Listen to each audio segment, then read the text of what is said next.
Kyle, what are we talking about today? I thought you were going to update us on your with your stock tips again. Yeah, well, I'll save those for later. Bob will ask me a question, I'm sure, about my Okay. Zoom for sure. Well, first of all, I want to just say I appreciate sincerely the leadership of Commissioner Sankey and the support and leadership of Chancellor Steinmetz throughout this process. As you guys and I have visited a few times during the summer, and we talked about not rushing into a decision, gathering as much information and data as we could to make a decision that we thought was in the best interest of the student athletes here at the University of Arkansas and within the Southeastern Conference. And I believe that we have done that, and we have maintained our priority on the health and safety and well-being of our student athletes, our coaches and staff being at the forefront of this consideration. And so I just had a chance to meet with our football team and our staff. They're excited now that we have a plan. They're excited about the opportunity to play 10 games against Southeastern Conference opponents, and they're just excited to play football. And that's the reason that we continue to push forward. And I appreciate Coach Pittman's patience throughout this process. I know him more than anybody's been itching to get out on that field as a first-year head coach and have an opportunity to work with his young men and compete on that field. So hopefully today provide some clarity for all of us on at least what football in the Southeastern Conference looks like for the fall of 2020. And with that, I'll open it up for some questions, Kyle. All right. Tom, you want to lead us off? 2 questions and we'll move on. That would be great. Hey, Hun, thanks for doing this again.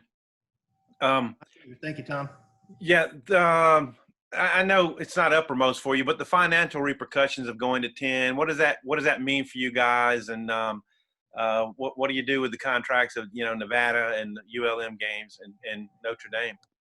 Sure. Well, I've talked to 3 of the 4 ADs of our non-conference opponents, and we will work to figure out a solution for each of those, whether that's rescheduling the game in the future, what that might look like for us. Is the decision to go to an all Southeastern Conference schedule was not a financial decision. It was not a decision to save us from paying those guarantees. It was, again, a decision we felt like it gave us the best opportunity to have a football season that was uninterrupted. And Jack Swarbrick and I have missed each other multiple times throughout the day. I've been busy, he's busy. And so, it would be my hope, because I understand that Razorback fans were looking so much forward to going to South Bend, Indiana, to a very historic stadium and playing Notre Dame there, that we can look at our future football schedules and reschedule our game at Notre Dame. Obviously, they're still scheduled to be here in 2025, but I know our fans are very much looking forward to that trip to South Bend. And so I'll work with Jack to see if we can reschedule that visit to South Bend by the Razorbacks in the future. Okay. 2 other games that are of utmost importance, the A&M game in Arlington and the game against Missouri that was scheduled for Arrowhead Stadium. Are those still on for those venues, or what are discussions further to be held on those? Well, our schedule will change as far as the dates. The schedule of who we play, those 8 SEC games, will remain the same. The dates for many of those games we anticipate to change. Whether that impacts the game in Kansas City with Missouri, I haven't heard yet from Jim Sturck officially, but I know it's Texas A&M's desire now, with only having 5 home games with a 10-game schedule, to move the game from AT&T Stadium to Kyle Field this year. And we'll continue, Ross and I, to work together with the Jones family and the staff at AT&T Stadium to see if we can make that work this year. Okay, thank you. Bob?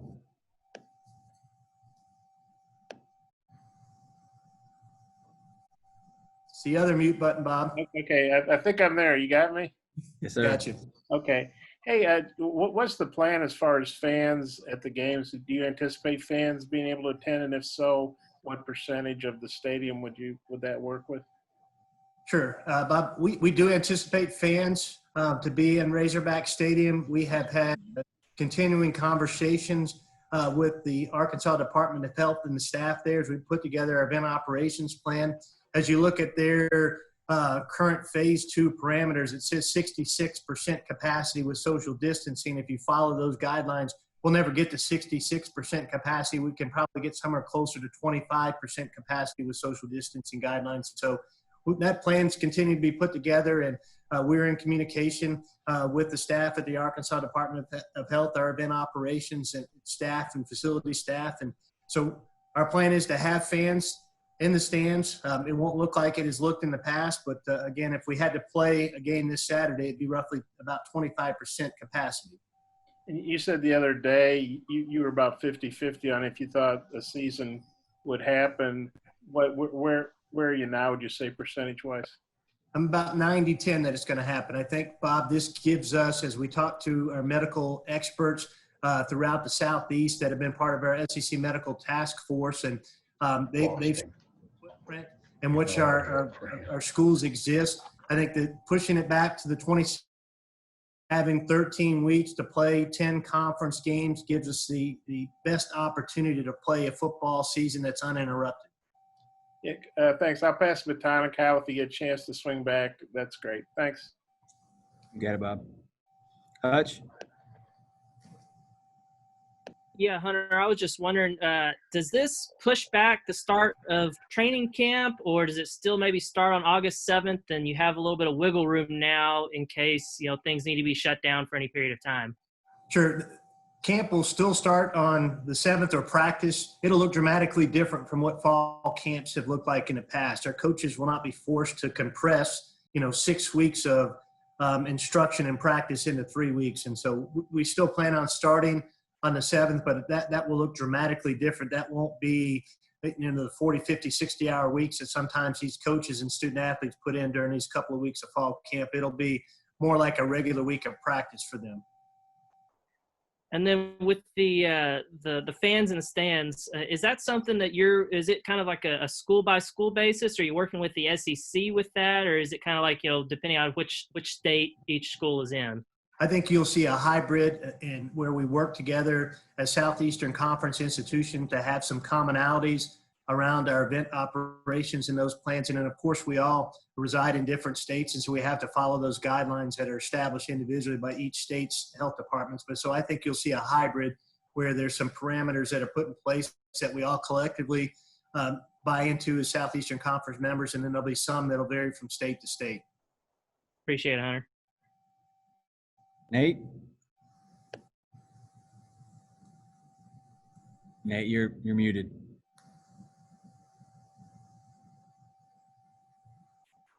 Still muted. Does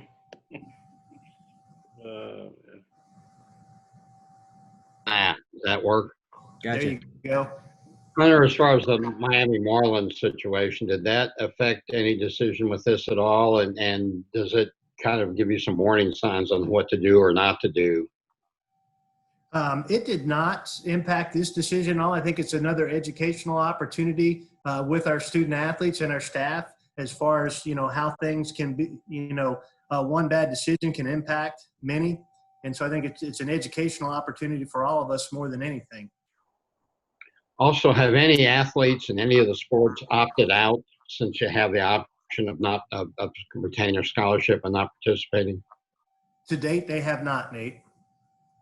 Thank you. Trey Biddy? Hey, Hunter.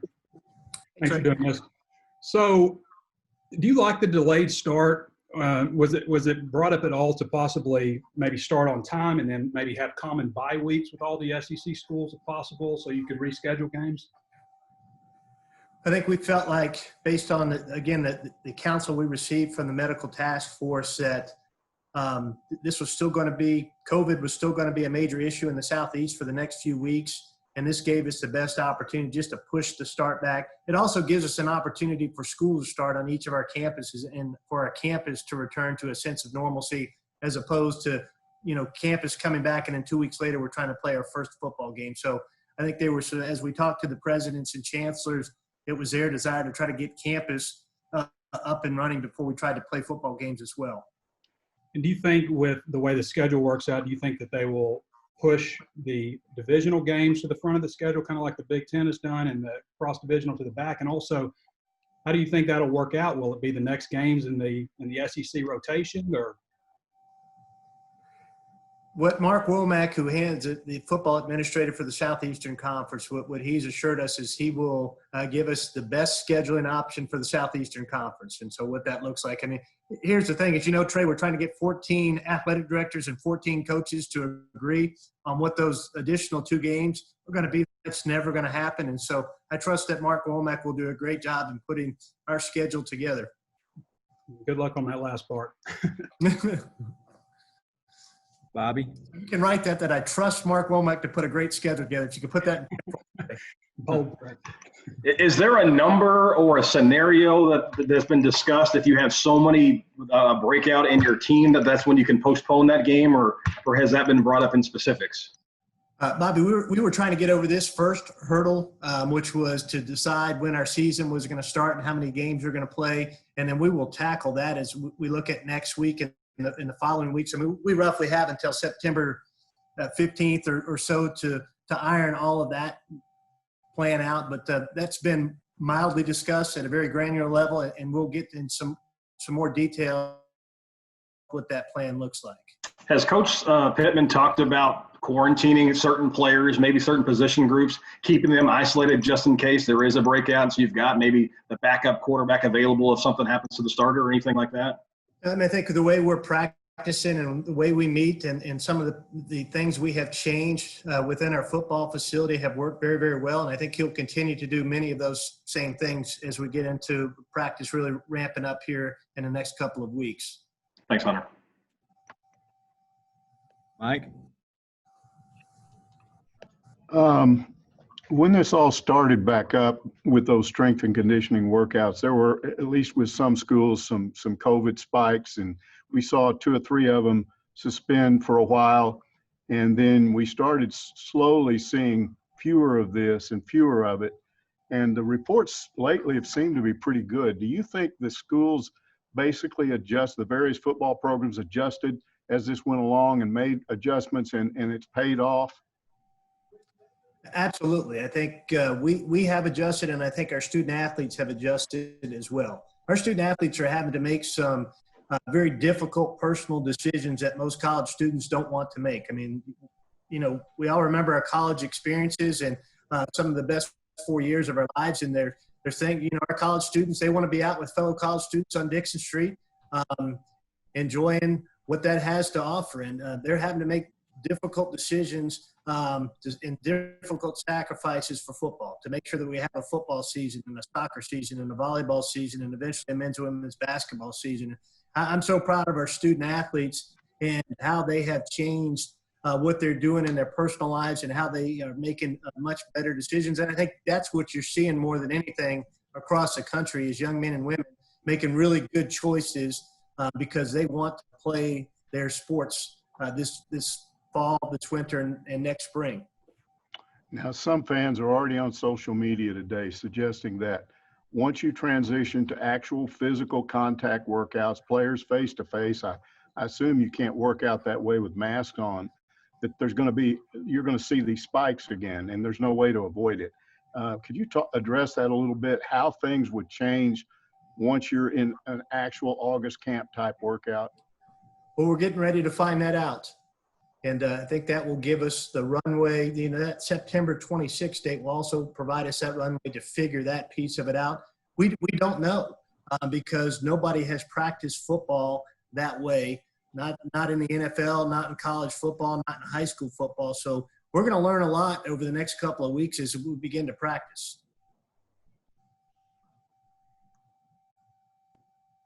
Ty Richardson. Hunter, you mentioned you're pretty proud of the students athletes right now for not choosing to socialize, not going to Dixon Street. Do you think that's going to change when a plethora of students end up coming back to campus? I don't. I think our student athletes understand what is at stake for them. I think they, more than anybody, want their fall sports season to happen. And I think they have seen, as you know, we've had some of student athletes that have tested positive. We've had others that have been contact traced and been in quarantine, and they don't want to experience that. And I think they're really doing a great job. And look, they're having a social life. We've kind of created some social things that we're doing for them. We've created some golf nights for them up at Top Golf. We're having movie nights over in Bud Walton Arena for them.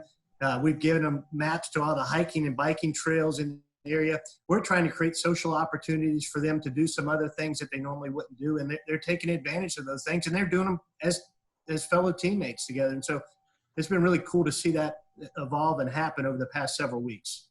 You mentioned that Mark Womack is going to be the one making the SEC schedule, and you mentioned that the 8 games you guys already have are going to stay the same. Did he give you guys a timeline on when the other 2 games are going to be added to the schedule? Yeah, we should have a model here in the next week to 10 days of what our schedule will look like.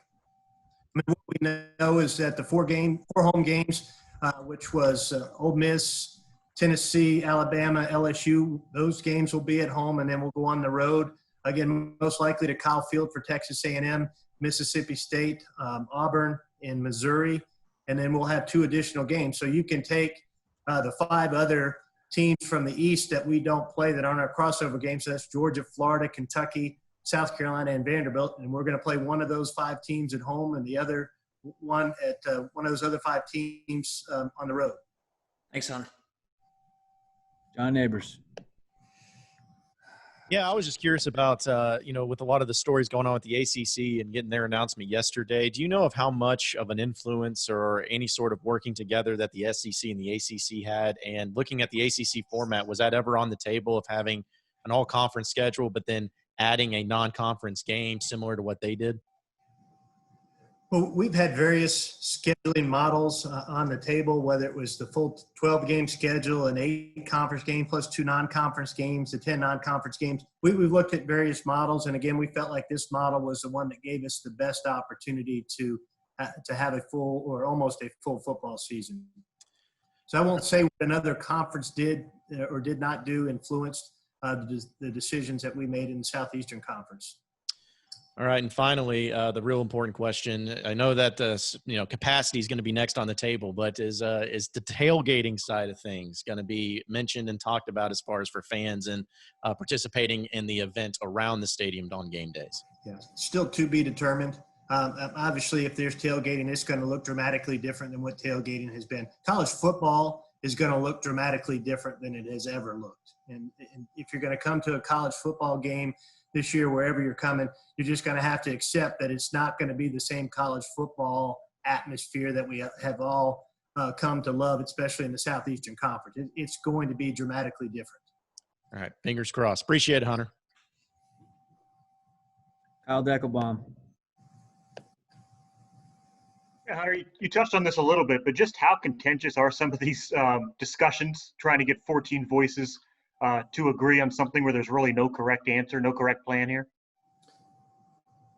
Commissioner Sankey's done a great job keeping that from happening for the most part. I would say that we all had one goal, and we wanted to have a fall sports season. We felt like we got to have a fall sports season before we can have basketball and gymnastics and swimming and all those sports. And so we had one goal. We're all working together towards achieving that goal, and I think we have done that. So the conversations have not been contentious, and I think if we started to try to decide who those other 2 games are going to be collectively, now that's going to get contentious, and I think that's why Mark Womack is going to give us the best option so we can just – What did Sam Pittman think when you sort of broke the news to him that he will play 10 SEC games in his first year?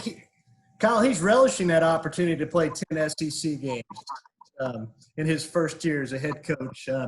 You know what? Coach Pittman just wants to coach football, and he wants those young men to have an opportunity to play football. And look, we had Notre Dame on the schedule. We're going to replace Notre Dame with an SEC opponent, probably somewhat equitable.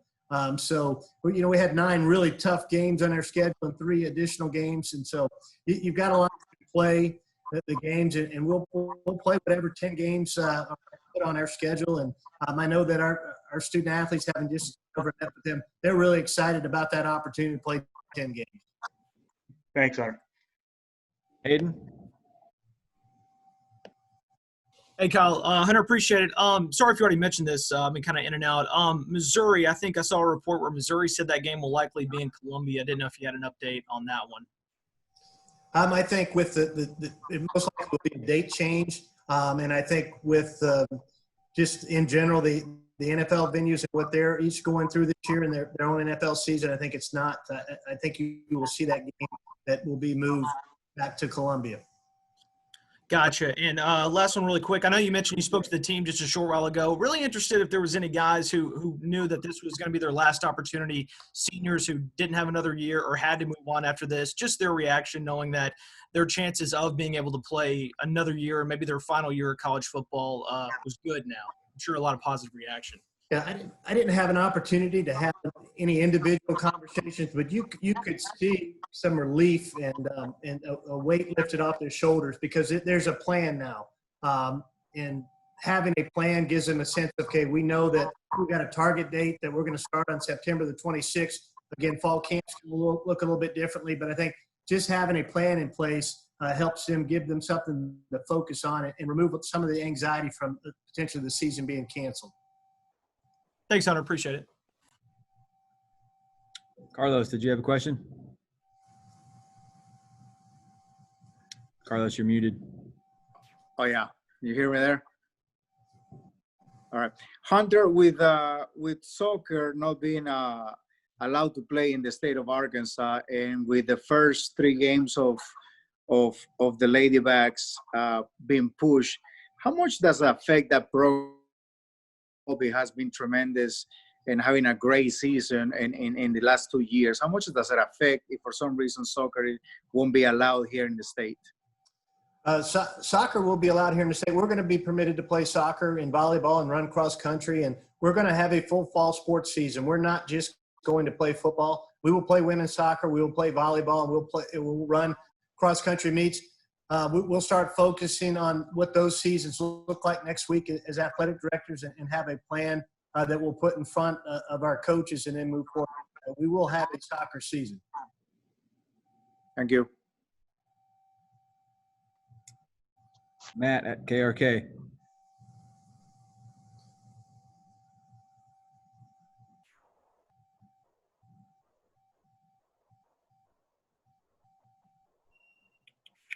Okay.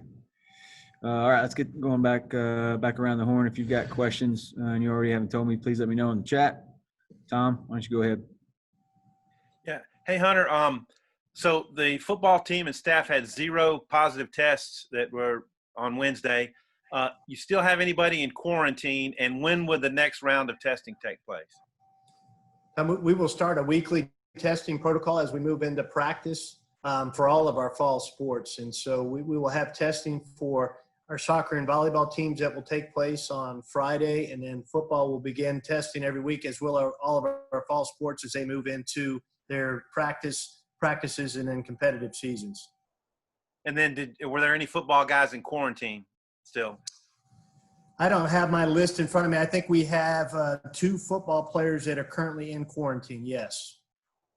Okay, and fall golf has a fall season as well. Is that still on track?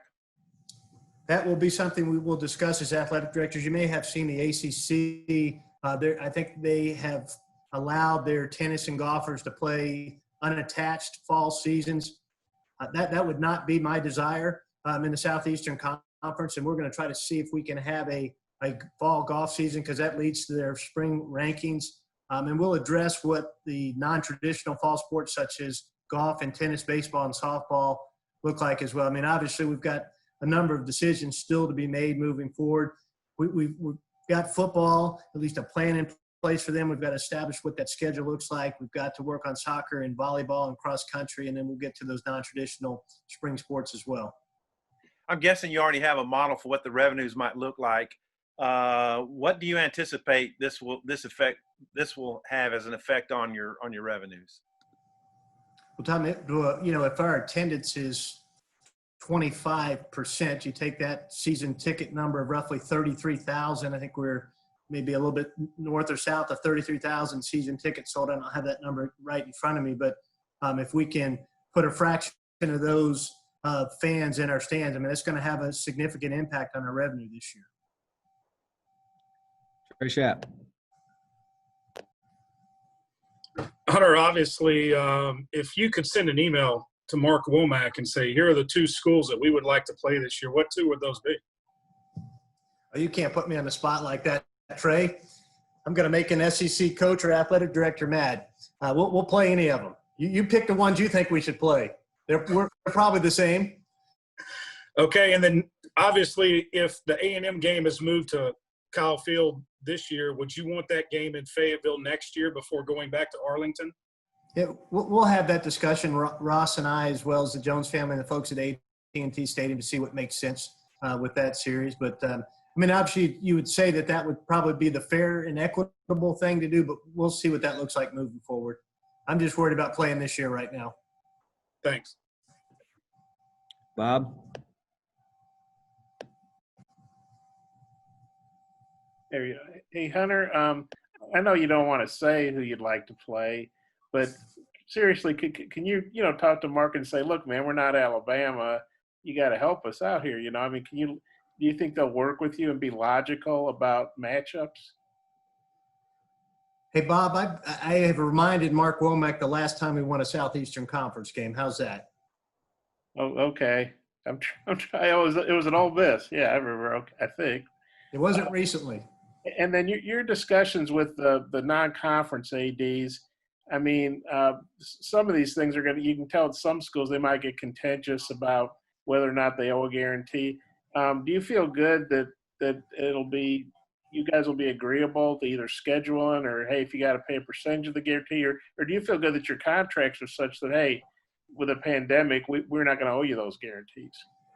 Well, I think our language in our contract is really good. It was written well by our legal counsel, and I think it protects us in this event, especially the expanded conference schedule like we have it. But we're all colleagues in this industry, and I want to work with my fellow athletic directors to make sure that we have an amicable solution. That's why it's very important to me, and I'm sure many of my colleagues did as well in the Southeastern Conference. It was important for me to reach out to each athletic director and have that conversation before this became official. And we've been communicating throughout the summer, so I don't think it was a complete surprise to any of them when I reached out to them. And I know you said, or I guess I think most teams are going to be able to have that August 7th start date or whatever. But for a new staff that didn't get to have any spring ball, how important do you think that extra time is for Sam and his guys? Bob, it's huge. It really is. So we can really take what we missed in the spring and kind of funnel that into these next 3 or 4 weeks and allow Sam and his staff not to feel so rushed to put so many things in if we were going to start on September 5th. So this is really a blessing for our football program, having a new staff, and for Sam and his staff to really take their time putting their systems in and evaluating the players on the field. I just had one more if I could. You Sure. said you're about 90% feeling good. How good does it feel to say 90% for you? It feels great, Bob. It really does, to have a plan. And I feel like as we talk to our medical professionals, we're going to have a window to play football safely this year. And that's what really feels good now, that we have a plan in place. And look, you guys have followed this virus as much as I have since March the 11th. It changes on a regular basis, and this plan could change. But right now I feel really good about the advice and the counsel and what the models are showing, and that this is a great opportunity for us to play college football this year. Okay, if you got any stock tips, just shoot me an email. I will, Bob. Zoom's down a little bit this week, I think. I don't know why. It's not like I've stopped being on Zoom. Jordan Black?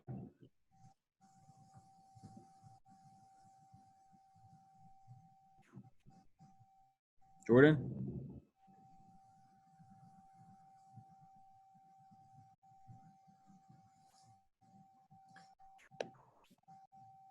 Jordan or Mitch? Nikki, you've been quiet. No questions today? Question if Kyle wants to call on me. You're up, Nikki. All right. Hunter, have you heard anything about recruiting and if they're making any progress towards allowing kids to come to campus? I know it's complicated, but maybe if testing could be arranged, I don't know. Have you heard anything? I think you will see again, this is what I think, Nikki. I think you will see the dead period extended to the end of the calendar year. I don't see recruiting opening up anytime during football season.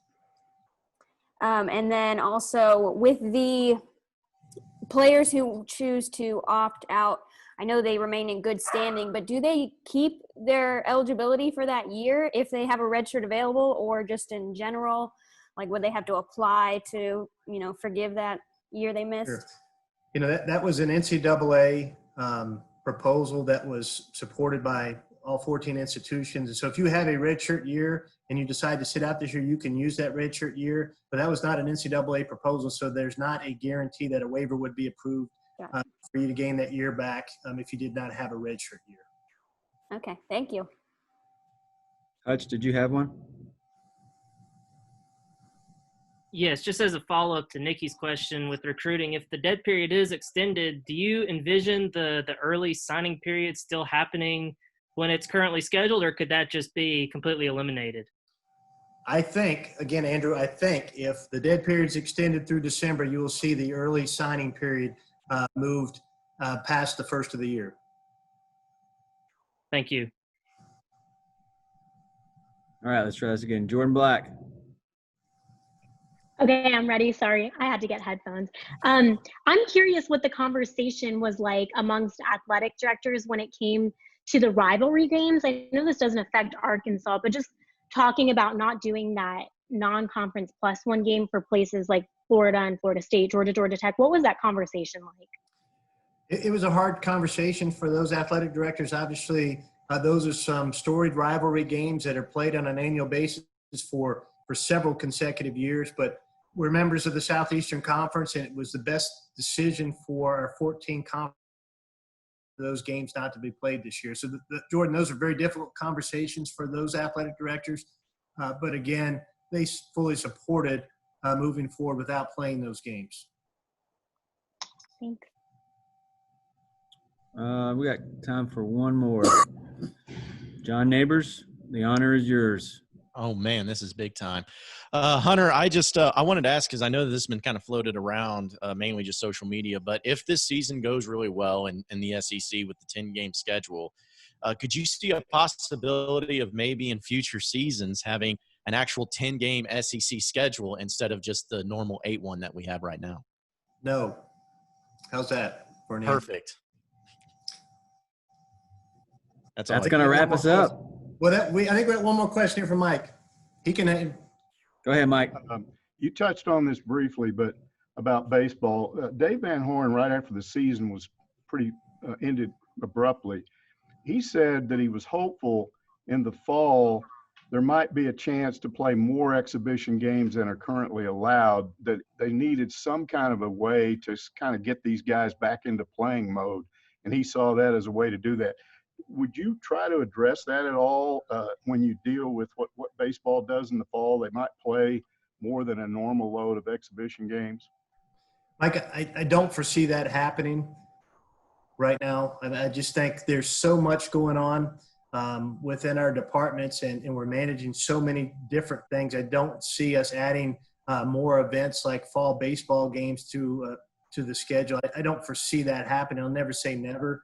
And quite honestly, Dave and I he's not mentioned that to me, but I don't foresee that happening. We're doing everything we can to play football, soccer, volleyball, cross country, and get men's, women's basketball season started up on time. I don't foresee us putting any additional non-traditional season events like baseball scrimmages.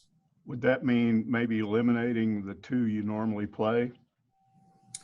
I think you could see that happening. I'm not going to – to be honest, we have not discussed that. Again, I'll tell you what I think. I think that's a great possibility that would happen.